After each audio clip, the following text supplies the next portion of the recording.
माननीय सदस्यगण कृपया ध्यान देवें। अब अध्यक्ष महोदया सदन में प्रवेश कर रहे हैं।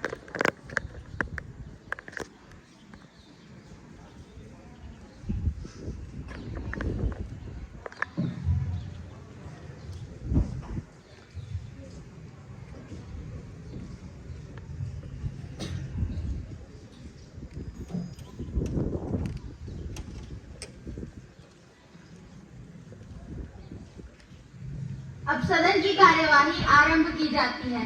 सदस्य शपथ ग्रहण करेंगे अथवा प्रतिज्ञा करेंगे। महासचिव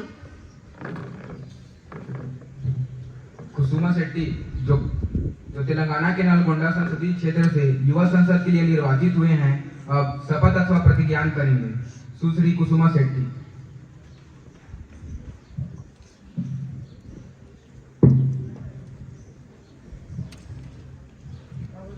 महोदय, आप शपथ लेंगे अथवा प्रतिज्ञा करेंगे? प्रतिज्ञा।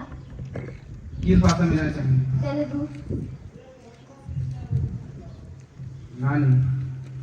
నేను యూత్ పార్లమెంట్ సభ్యునిగా ఎన్నికైన కుసుమా శెట్టి నేను సార్వభౌమాధికారం మరియు సమగ్రతను కాపాడుతానని చట్టం ద్వారా భారత రాజ్యాంగంపై నిజమైన విశ్వాసం మరియు విధేయత కలిగి ఉంటానని దేవుడి పేరు మీద ప్రమాణ స్వీకారం చేస్తాను. భారతదేశం మరియు అది నేను ప్రవేశించబోయే కర్తవ్యాన్ని నమ్మకంగా నిర్వహిస్తుంది.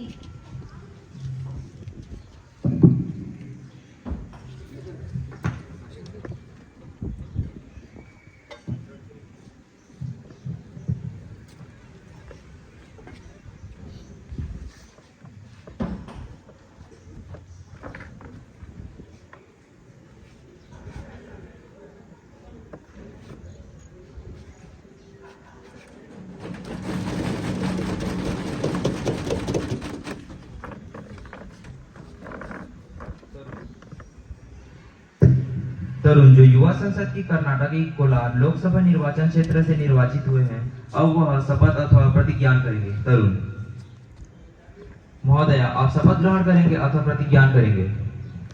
महोदया, मैं शपथ ग्रहण करूंगा। आप शपथ ग्रहण किस भाषा में करना चाहते हैं? महोदया, मैं कन्नड़ भाषा में शपथ ग्रहण करूंगा। नानू। ಯುವ ಸಂಸತ್ತಿನ ಸದಸ್ಯರಾಗಿ ಚುನಾಯಿತನಾದ ನಾನು ತರುಣ್ ಸಾರ್ವಭೌಮತ್ವ ಮತ್ತು ಸಮಗ್ರತೆಯನ್ನು ಎತ್ತಿ ಹಿಡಿಯುತ್ತೇನೆ ಎಂದು ಕಾನೂನಿನ ಮೂಲಕ ಭಾರತದ ಸಂವಿಧಾನಕ್ಕೆ ನಿಜವಾದ ನಂಬಿಕೆ ಮತ್ತು ನಿಷ್ಠೆಯಿಂದ ಹೊಂದುತ್ತೇನೆ ಎಂದು ದೇವರ ಹೆಸರಿನಲ್ಲಿ ಪ್ರಮಾಣ ವಚನವನ್ನು ಸ್ವೀಕಾರ ಮಾಡುತ್ತೇನೆ. ಭಾರತ ಮತ್ತು ನಾನು ಅದು ಪ್ರವೇಶಿಸಲಿರುವ ಕರ್ತವ್ಯವನ್ನು ನಿಷ್ಠೆಯಿಂದ ನಿರ್ವಹಿಸುತ್ತೇನೆ.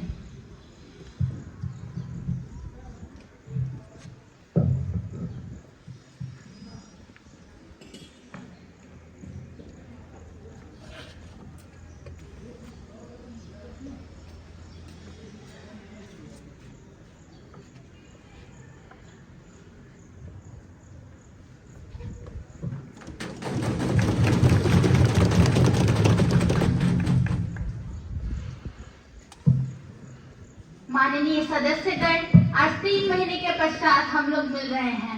अतः मेरा यह कर्तव्य है कि मैं सदन को श्री शरद यादव, जो इस सदन के सदस्य रह चुके हैं, के निधन की दुखद सूचना दूं। श्री शरद यादव जी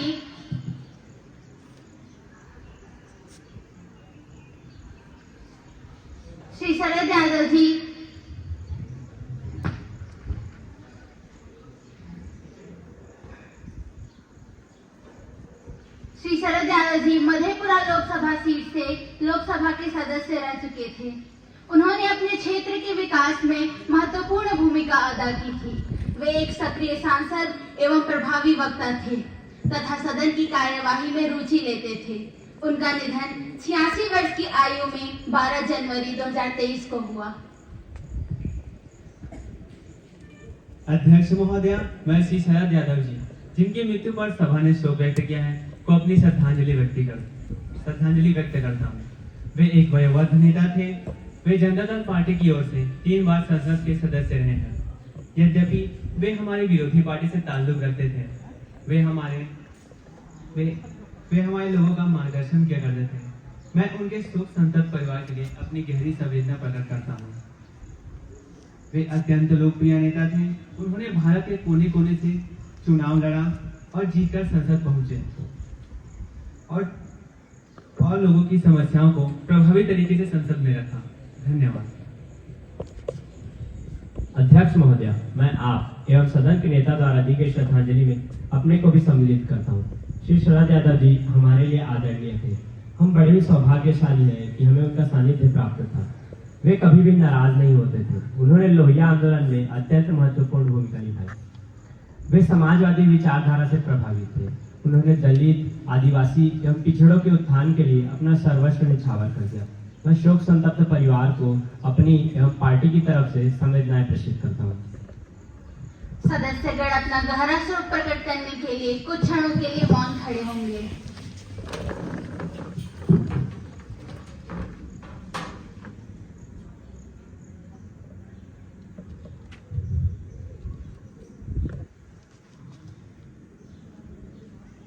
महासचिव शोक संतप्त परिवार को संवेदना भेजेंगे। जी महोदया। अब प्रधानमंत्री जी नए मंत्रियों का परिचय कराएंगे। अध्यक्ष महोदया, मैं आपसे और आपके माध्यम से अपने इन साथियों का सदन से परिचय कराता हूँ। सुश्री यातना साहू, गृह मंत्री। श्री दीपिका साहू, कपड़ा मंत्री। सुश्री तनिष्का सेठ, आईटी मिनिस्टर। विवेक प्रेमी, कोयला मंत्री।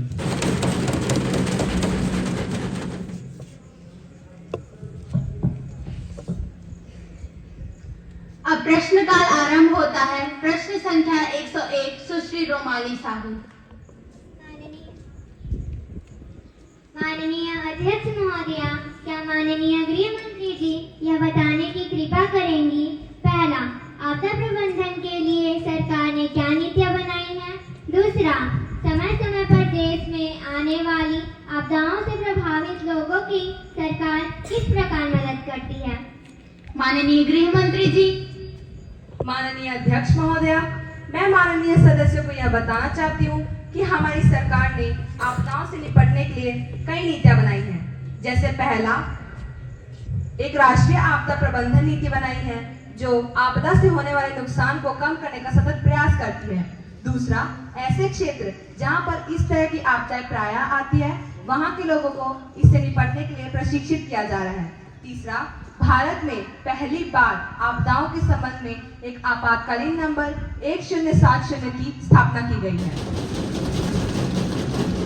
माननीय अध्यक्ष महोदया, मैं माननीय सदस्यों को यह भी बताना चाहती हूँ कि हमारी सरकार ने प्रभावित लोगों की सहायता के लिए दो प्रकार की योजनाएं बनाई हैं। पहला तात्कालिक और दूसरा दीर्घकालिक।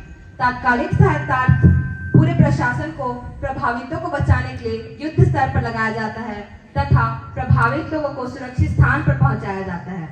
बचाए गए लोगों को तात्कालिक चिकित्सीय सहायता दी जाती है ताकि उनके स्वास्थ्य में सुधार लाया जा सके। इसके अलावा आपदा में फंसे लोगों को भोजन, पानी, दवाइयाँ एवं आवश्यक राशन मुहैया कराया जाता है। दीर्घकालिक योजना के तहत प्रभावित लोगों को शिक्षा, क्षतिपूर्ति, पुनर्वास एवं पुनर्रोजगार के लिए सस्ते ऋण बैंकों से उपलब्ध कराए जा रहे हैं। पूरक प्रश्न सुश्री मेघा दीवान। माननीय अध्यक्ष महोदय, मंत्री जी ने अभी अपने वक्तव्य में यह कहा कि लोगों को पूर्वानुमान के आधार पर सूचनाएं प्रसारित की जाती हैं। तो क्या मंत्री जी यह बताने की कृपा करेंगी कि उन्हें भी तो इस संदर्भ में पहले से सूचना मिली होगी, परंतु उनकी सरकार होने वाली आपदा से जनधन के भारी नुकसान को नहीं रोक सकी। मैं जानना चाहूंगी इसका क्या कारण है? माननीय मंत्री जी।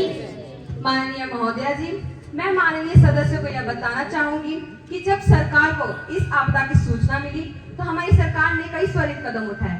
जैसे पहला, आपदा प्रबंधन विभाग को तुरंत सचेत किया गया और तुरंत कार्रवाई के लिए निर्देशित किया गया। दूसरा, प्रभावित लोगों को घरों को खाली करके सुरक्षित स्थान पर जाने के लिए कहा गया। तीसरा, पर्यटकों एवं तीर्थयात्रियों को आगे जाने से रोका गया और सुरक्षित स्थान पर पहुंचाया गया। माननीय अध्यक्ष महोदया, इन कदमों को उठाने से आपदा से होने वाले नुकसान काफी कम हो गए हैं।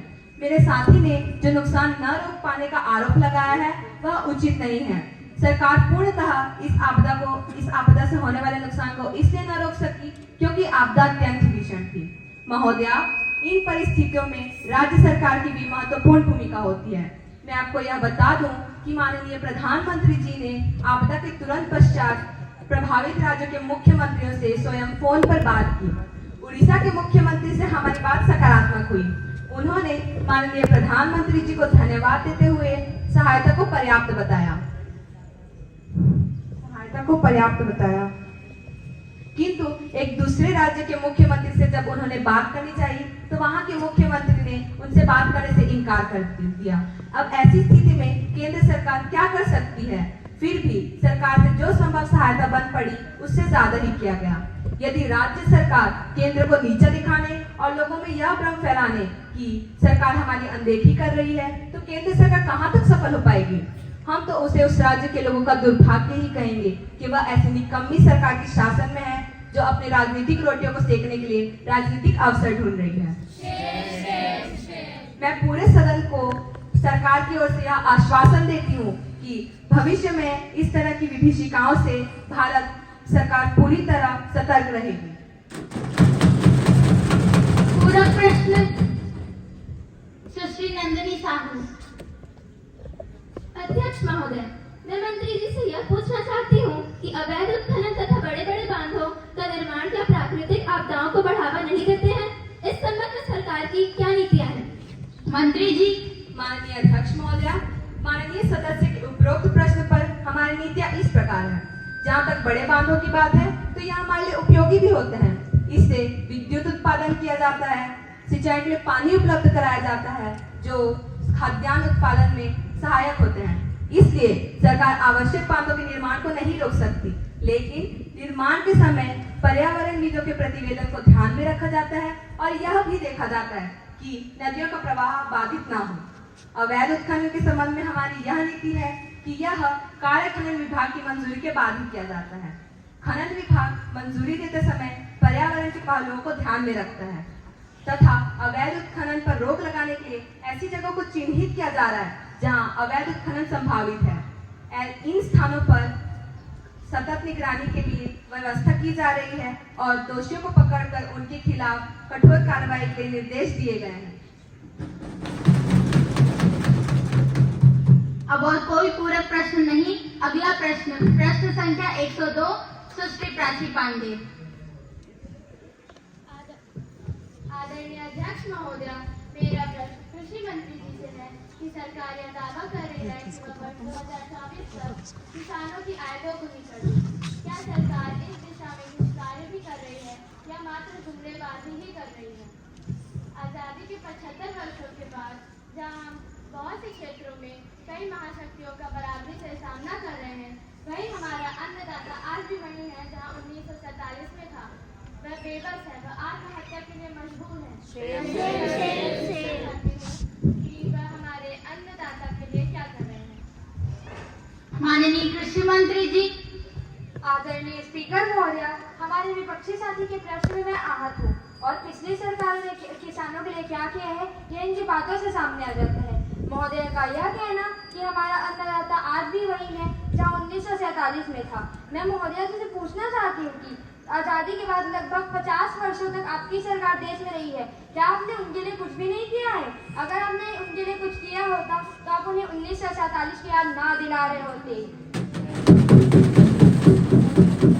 महोदय जी का यह कहना कि हमारा अन्नदाता बेबस एवं मजबूर है, यह देश के सभी किसानों का अपमान है।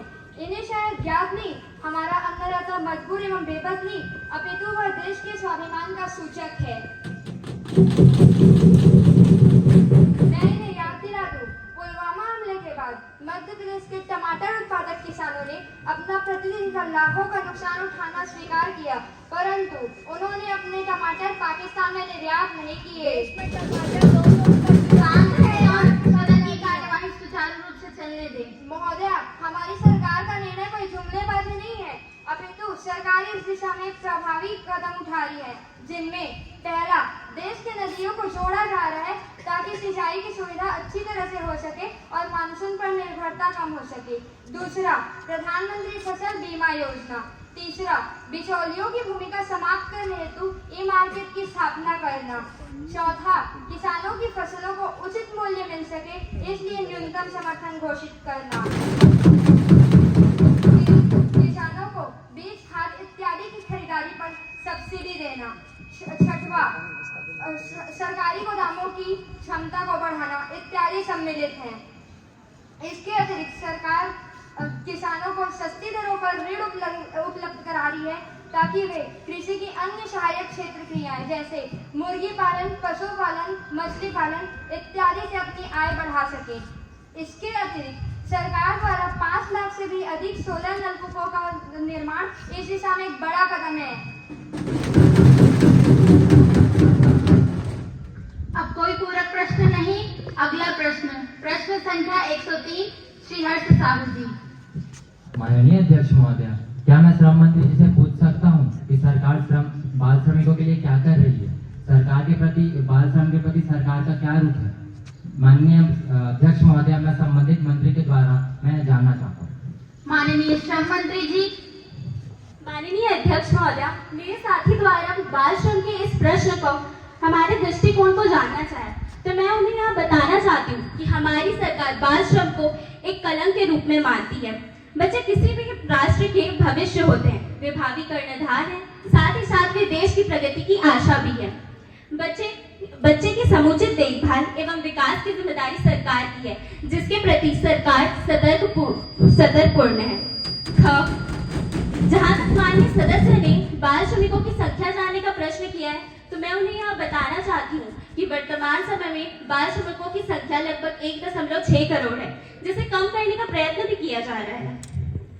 इन बाल श्रमिकों की परिवार की आर्थिक स्थिति ठीक न होने के कारण इन्हें इनके माता पिता कारखानों, होटलों, पटाखे बनाने वाली फैक्ट्रियों एवं घरेलू नौकरों के रूप में काम करने के लिए भेजते हैं, जो कि अत्यंत दुर्भाग्यपूर्ण है। माननीय अध्यक्ष महोदय, सरकार निश्चित रूप से बाल श्रम को एक बुराई मानती है तथा इसे दूर करने के लिए पुरजोर कोशिश कर रही है। इसके लिए हमारी सरकार निम्नलिखित प्रयास कर रही है। पहला, बाल श्रम निषेध अधिनियम बनाया गया है तथा कारखाना अधिनियम 1948 अधिनियम जो है 14 वर्ष से कम आयु के बच्चों को काम पर जाने से रोक लगाता है। दूसरा, बच्चों के संदर्भ में किशोर न्यायालयों की स्थापना की गई है तथा निःशुल्क एवं अनिवार्य शिक्षा अधिनियम पारित किया गया है।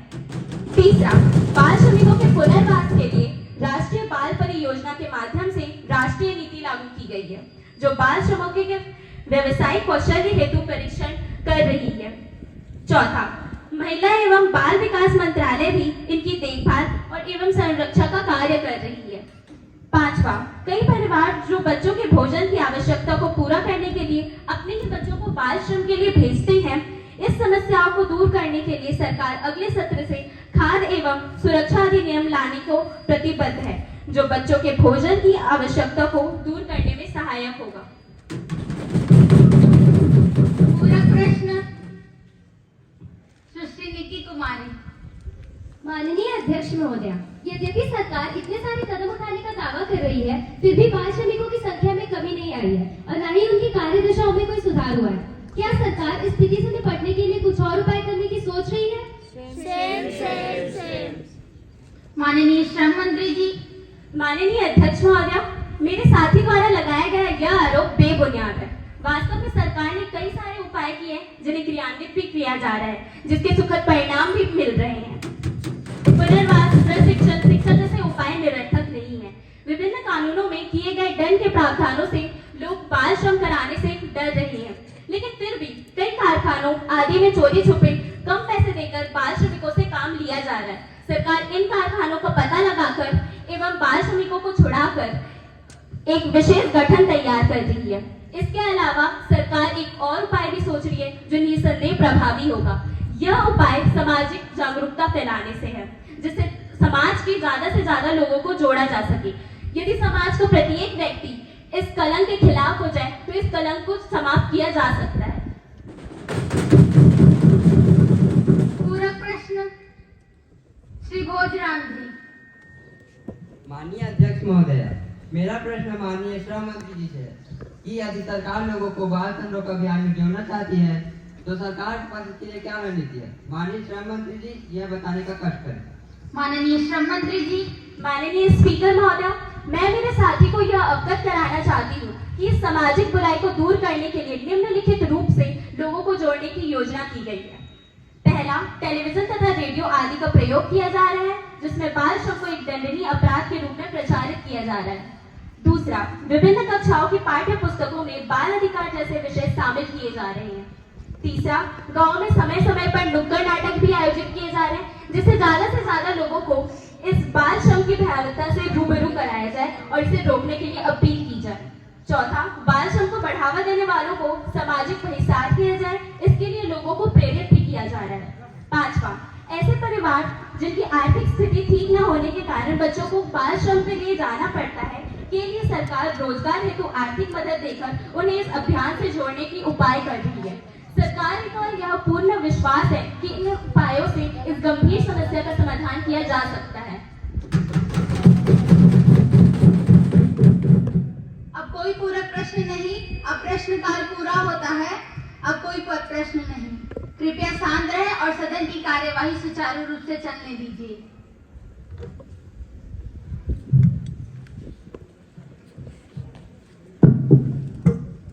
माननीय महोदय, मैं आप सभी को बताना चाहता हूं कि लोक लेखा समिति की सिफारिशों पर टिप्पणी करते समय दिल्ली के इस प्रसिद्ध समाचार पत्र ने गंभीर रूप से विशेषाधिकारों का हनन किया है।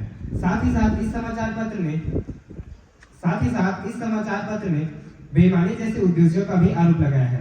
इसलिए महोदय, मैं आपसे निवेदन करता हूं कि इस मुद्दे को उठाने दिया जाए। श्री प्रियांशु जी, क्या आपने इस विषय में पहले संदेश दिया है? आप समाचार पत्र की कटिंग के साथ संदेश दे सकते हैं और मैं उस पर विचार करूंगी, परंतु आप इस प्रकार प्रश्न नहीं उठा सकते। जी महोदय, पर मैंने आज प्रातः 10 बजे ही इसकी नोटिस दी थी। इसकी जांच की जाएगी और जब वो मेरे पास आएगा मैं इस पर विचार करूंगी। अब सभा पटल पर कागजात रखे जाएंगे। माननीय इस्पात एवं खनन मंत्री सुश्री पूजा साहू जी।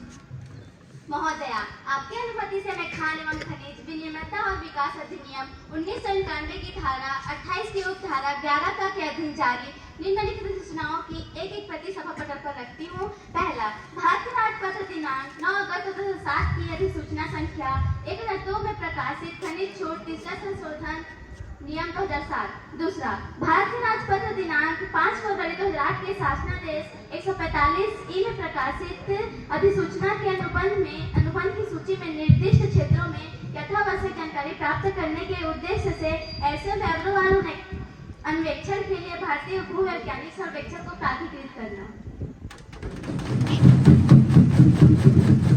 महासचिव युवा संसद द्वारा प्राप्त संदेश को पढ़ेंगे। महोदया, मुझे युवा संसद की राज्यसभा के महासचिव से प्राप्त निम्नलिखित संदेश की सूचना देनी है। युवा संसद की राज्यसभा की प्रक्रिया तथा कार्य संचालन विभाग के अनुसार अवैध आव्रजन विधेयक 2023 के प्रति सभा पटल पर रखने का निर्देश हुआ है, जो राज्यसभा द्वारा 2023 को हुई बैठक में पारित किया गया। महासचिव, राज्यसभा द्वारा प्राप्त विधेयक की एक प्रति को सभा पटल पर रखेंगे। जी महोदया। Now, I would welcome all the members of the Japanese parliamentary delegacy. Honorable members, I would like to announce that on behalf of all the members of the Japanese parliamentary delegacy, I invite Mr. Anu, Mr. Kuwachi, Mr. Suzuki, and all the members of the Japanese parliamentary delegacy for visiting India as our guests.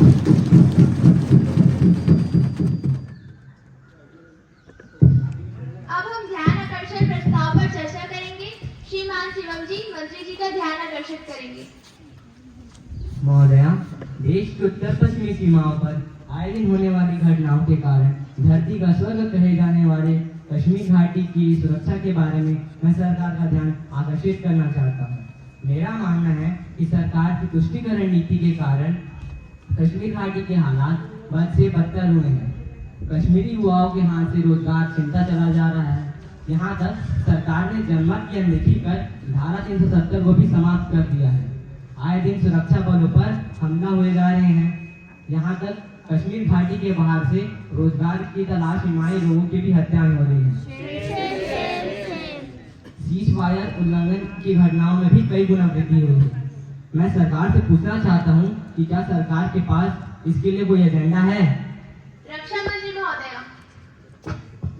महोदया, माननीय सदस्य द्वारा लगाए गए आरोप बेतुके एवं बेबुनियाद। इनका यह कहना गलत है कि घाटी में शांति बहाली के लिए सरकार ने कुछ नहीं किया है। इसके लिए सरकार ने निम्नलिखित कदम उठाए हैं।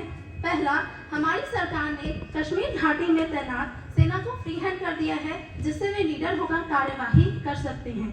दूसरा, हमारी सरकार ने कश्मीर में जहर फैलाने वाले अलगाववादी नेताओं की सुरक्षा वापस ले ली है तथा कईयों को तो नजरबंद कर दिया है। तीसरा, हम टेरर फंडिंग पर हमारी पैनी नजर है। रही बात सीज फायर उल्लंघन की, तो हमारी उक्त कार्यवाहियों से हमारा पड़ोसी बौखला गया है, क्योंकि कश्मीर घाटी में जितने सक्रिय हैं उसके लगभग सभी बड़े आतंकवादी मारे जा चुके हैं। इसलिए वह स्थानीय नवयुवकों को गुमराह कर रहा है। यही नहीं, टेरर फंडिंग पर शिकंजा कसने से वहां हो रही घटनाओं में भी कमी आई है। श्री निखिल दुबे जी। आदरणीय अध्यक्ष महोदय, मैं माननीय रक्षा मंत्री जी एवं उनके माध्यम से सरकार का ध्यान देश की सुरक्षा से संबंधित एक अत्यंत ही गंभीर मुद्दे की ओर आकर्षित करना चाहता हूँ। महोदय जी, जैसा कि हम सभी देख रहे हैं, भारत पाक सीमा पर आए दिन पाकिस्तान हम पर आतंकवादी हमले कर रहा है।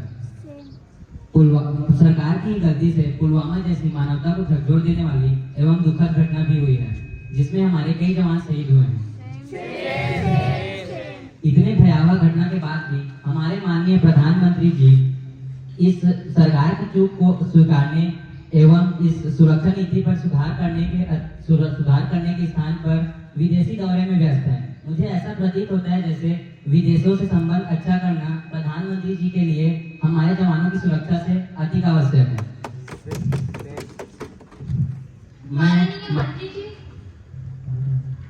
मैं माननीय रक्षा मंत्री जी से यह निवेदन करता हूं कि वह सभा को यह बताने का कष्ट करें कि इस संदर्भ में उनके सरकार क्या कार्य कर रहे हैं, और मैं यह भी जानना चाहता हूं कि इतने गंभीर समस्या के प्रति भी सरकार सख्त रवैया क्यों नहीं अपना रही। माननीय मंत्री जी, अध्यक्ष महोदया, हम भारत पाक सीमा की सुरक्षा के लिए निम्नलिखित कार्य कर रहे हैं। पहला, इजराइल की मदद से हमने सीमा पर लेजर गाइडेड सिस्टम लगवाने की पहल की है, जिससे अब घुसपैठ करेगा तो कंट्रोल रूम में हरकत होगी और हम उनको मार गिराएंगे। दूसरा, सीमा सुरक्षा में तैनात सैनिकों को बुलेट प्रूफ जैकेट एवं आधुनिक हथियार दिए गए हैं। तीसरा, सर्जिकल स्ट्राइक एवं एयर स्ट्राइक के द्वारा हमने आतंकवादियों को यह सूचना देने की कोशिश की है कि वे अपने आका के घर में भी सुरक्षित नहीं हैं। चौथा, हमने रूस से विश्व का सबसे उच्च स्तर का एयर डिफेंस S-400 ले रहे हैं।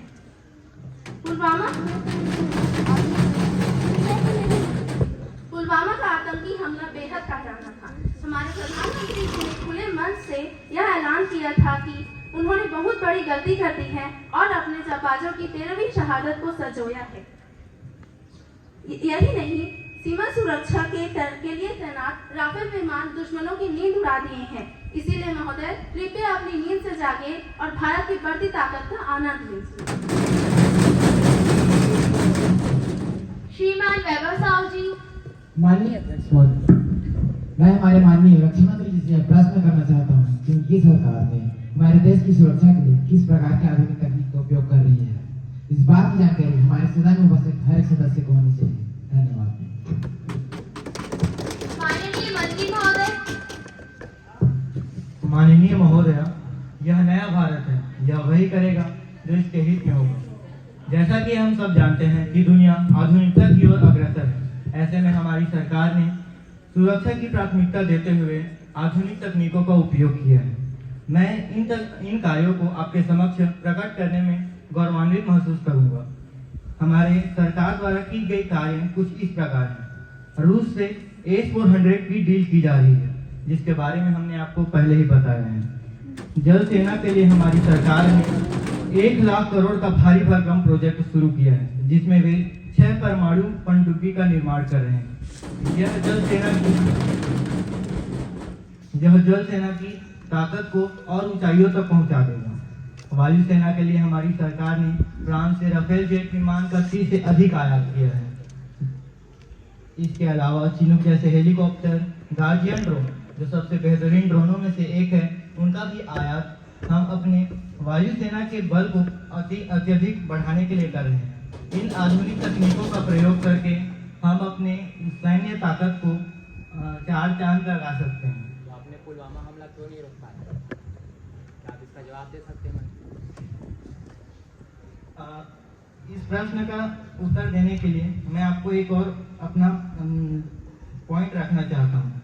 कई देशों की तरह हम भी 5th जनरेशन फाइटर जेट का निर्माण कर रहे हैं, जो इन सभी घटनाओं को रोकने के लिए सहायक होगा। अतः मैं यह आशा करता हूँ कि मेरे विपक्षी सदस्य को उनके प्रश्नों का उत्तर मिल गया होगा। धन्यवाद।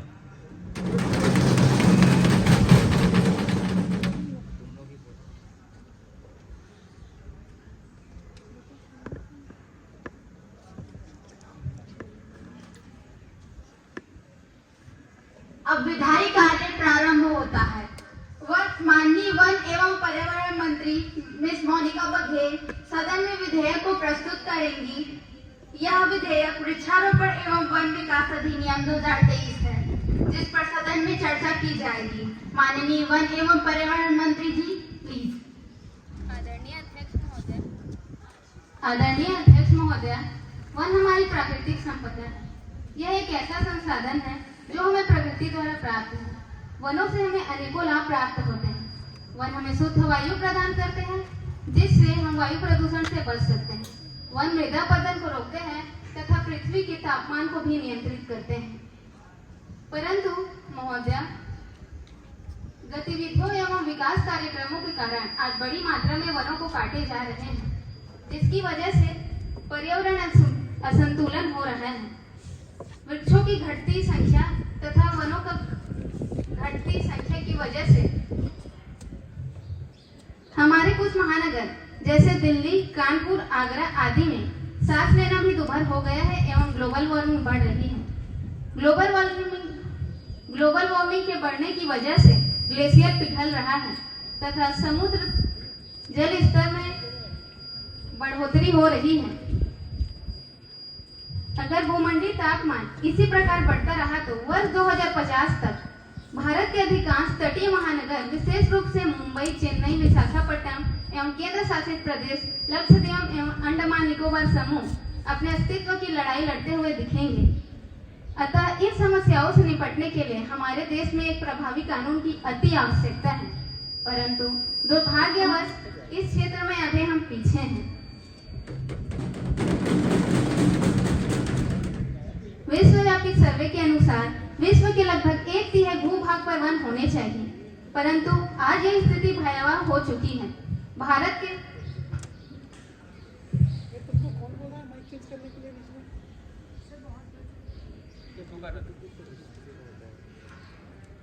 के दृष्टिकोण से तो यह स्थिति और भी अधिक खतरनाक है। भारत में वनाच्छादित कुल क्षेत्रफल 7,08,273 वर्ग किलोमीटर है और यह कुल क्षेत्रफल का मात्र 21.56% ही है। महोदया, सरकार का यह विश्वास है कि एक प्रभावी कानून बनाकर यदि वृक्षारोपण किया जाए तो हम वनों का क्षेत्रफल बढ़ाकर ग्लोबल वार्मिंग तथा वायु प्रदूषण जैसे समस्याओं से निपटारा पा सकते हैं। इन शब्दों के साथ मैं यह प्रस्ताव करती हूँ कि वृक्षारोपण एवं वन विकास अधिनियम 2023 पर विचार किया जाए। महोदया, प्रस्तुत विधेयक की प्रतियां सदन के प्रत्येक सदस्य को वितरित की जा चुकी है। फिर भी मैं कुछ विधेयक के महत्वपूर्ण प्रावधानों का बिंदुवार विवरण प्रस्तुत करती हूँ, जो इस प्रकार है। पहला, सड़क निर्माण के लिए अधिग्रहित भूमि पर सर्वप्रथम नए पौधे का प्रतिस्थापन किया जाएगा तथा पुराने वृक्षों की कटाई से पूर्व नए पौधे लगाए जाएंगे। यद्यपि वृक्षारोपण का बजट शून्य होगा, परंतु लापरवाही की स्थिति में प्रोजेक्ट की 1/3 धनराशि भुगतान से रोक दी जाएगी। तीसरा, प्रोजेक्ट अधिकारी स्तर के अधिकारियों पर जिम्मेदारी निर्धारित की जाएगी। पांचवा, योजना की सफलता का 75% या अधिक निर्धारित किया जाएगा। महोदया, मुझे पूर्ण विश्वास है कि माननीय सदस्यगण अपने दलीय मतभेद से ऊपर उठकर इस विधेयक का समर्थन करेंगे तथा विधेयक के पारित होने में महत्वपूर्ण भूमिका अदा करेंगे। धन्यवाद। प्रस्ताव पेश किया जाता है कि ग्लोबल वार्मिंग, पर्यावरण प्रदूषण एवं वायु प्रदूषण को ध्यान में रखकर वृक्षारोपण एवं वन विकास अधिनियम 2023 पर विचार किया जाए। सुश्री तनिष्का सेठ। अध्यक्ष महोदया, मैं विधेयक का समर्थन करती हूँ क्योंकि इसमें दो मत नहीं है कि वृक्ष हमारी अमूल्य धरोहर है। यह वह प्राकृतिक संसाधन है जो हमारे जीवन को सुगम बनाते हैं। यदि वृक्ष लगाए जाएंगे और वनों के क्षेत्रफल में वृद्धि होगी तो ग्लोबल वार्मिंग की समस्या और वायु प्रदूषण की समस्या का प्रभावी ढंग से सामना किया जा सकता है। महोदया, इस विधेयक के संबंध में आपने मुझे अपना विचार रखने का अवसर दिया, इसके लिए मैं आपकी आभारी हूँ।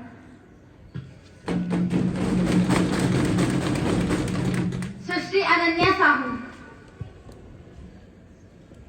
माननीय अध्यक्ष महोदया, वृक्षारोपण एवं वन विकास अधिनियम नाम सुनने में तो बहुत सुंदर और रोमांचित करने वाला है। वास्तव में न केवल भारत अपितु सब कर लेता है। इस सारी प्रक्रिया का वीडियो मैंने स्वयं तैयार किया तथा माननीय प्रधानमंत्री जी को दिखाया। इससे हम लोग काफी उत्साहित थे तथा हमारे एजेंडा में न होते हुए भी हमारे माननीय प्रधानमंत्री जी ने अपने समकक्षी से इस विषय पर बात की तथा हमारी सरकार शीघ्र ही इस बाबत एक डील भी करने वाली है। शांत रहें। श्रीमान लोमा जी। आदरणीय अध्यक्ष महोदया, वृक्षारोपण एवं वन विकास अधिनियम अच्छा तो है, परंतु यह विधेयक कितना प्रभावी रहेगा इसमें संशय है, क्योंकि वृक्षारोपण का कार्य वन एवं पर्यावरण मंत्रालय का है, जबकि सड़कों के निर्माण का कार्य सड़क एवं परिवहन मंत्रालय का है। हमें संशय है कि यह कानून कहीं दो नावों पर पैर रखने जैसा ना हो और दोनों मंत्रालय एक दूसरे के प्रति गंभीर ना हो और अपने जिम्मेदारियों से बचते ना नजर आए। बिल का वर्तमान स्वरूप त्रुटिपूर्ण है, अतः विधेयक के वर्तमान रूप में मैं अपना समर्थन नहीं दे सकता हूँ। धन्यवाद। माननीय प्रधानमंत्री जी। आदरणीय अध्यक्ष महोदया, मंत्रालय विभाजन तो एक सुविधा है ताकि सभी कार्य को सुचारू रूप से किया जा सके, परंतु हमारी सरकार का उद्देश्य राष्ट्रहित है। हमारे साथी की आशंका कि सड़क एवं परिवहन मंत्रालय तथा वन एवं पर्यावरण मंत्रालय के बीच में फंस जाएगा, ये सर्वथा गलत साबित होगा। अपितु यह कानून इन दोनों मंत्रालयों के सहयोग से अपने कार्य को और भी अधिक ढंग से सुचारू रूप से किया जा सकेगा। मैं वन एवं पर्यावरण मंत्री जी का आभार व्यक्त करता हूँ, जिन्होंने ऐसे महत्वपूर्ण मुद्दे को उठाया और जिससे न केवल वर्तमान अपितु आने वाले भविष्य भी लाभान्वित होगी। धन्यवाद। श्री विवेक प्रेमी जी।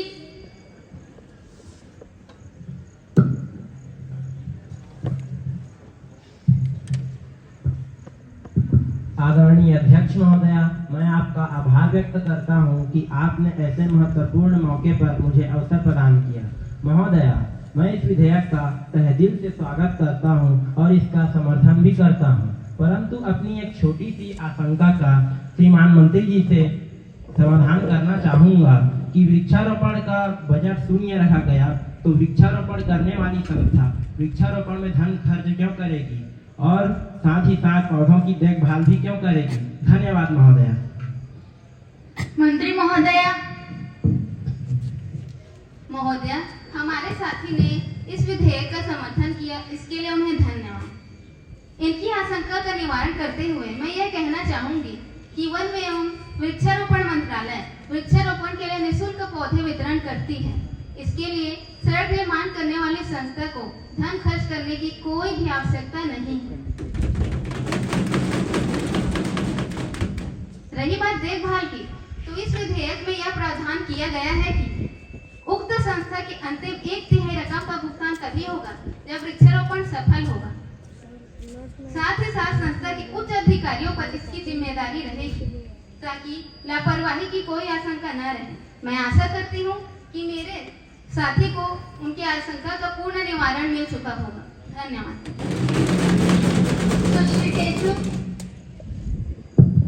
माननीय अध्यक्ष महोदय, सड़क निर्माण करने वाली संस्थाएं प्रायः वृक्षारोपण भी करती है तथा सौंदर्यीकरण भी करती है। इस विधेयक में ऐसा नया क्या है जिसके लिए मंत्री महोदय सदन का अमूल्य समय खर्च कर रही है? माननीय मंत्री महोदय, अध्यक्ष महोदय, लगता है कि हमारे साथी ने विधेयक की प्रति का अच्छे से अध्ययन नहीं किया है। यदि आप सदन में कोई प्रश्न उठाना चाहती हैं, तो पहले इस विषय में संपूर्ण जानकारी रखें तथा अपना गृह कार्य करके आया कीजिए महोदय। महोदय, अभी तक जो वृक्षारोपण किया जाता रहा है वह सड़क निर्माण कार्य पूर्ण हो जाने के बाद किया जाता था, परंतु इस विधेयक में यह प्रावधान है कि जब भूमि का अधिग्रहण हो और सड़क की चौड़ाई सुनिश्चित कर ली जाए, तत्पश्चात वृक्षारोपण का कार्य प्रारंभ कर दिया जाए। इससे लाभ यह होगा कि सड़क निर्माण के साथ साथ वृक्षों की भी निगरानी करते रहेंगे। कृपया शांत रहें। और जब सड़क निर्माण का कार्य पूर्ण होगा, तब तक रोके गए पौधे मजबूत हो चुके होंगे या जो पौधे सूख गए हैं उनके स्थान पर नए पौधों की रोपाई कर दी जाएगी। 75% या उससे अधिक का लक्ष्य हम प्राप्त कर सकेंगे। अभी तक वृक्षारोपण सड़क निर्माण के बाद किया जाता था, इसके देखभाल के लिए वहाँ कोई मजदूर नहीं रहता था। इसी कारण से सफलता का प्रतिशत अभी तक अत्यंत कम था। सुश्री दीक्षा भारद्वाज।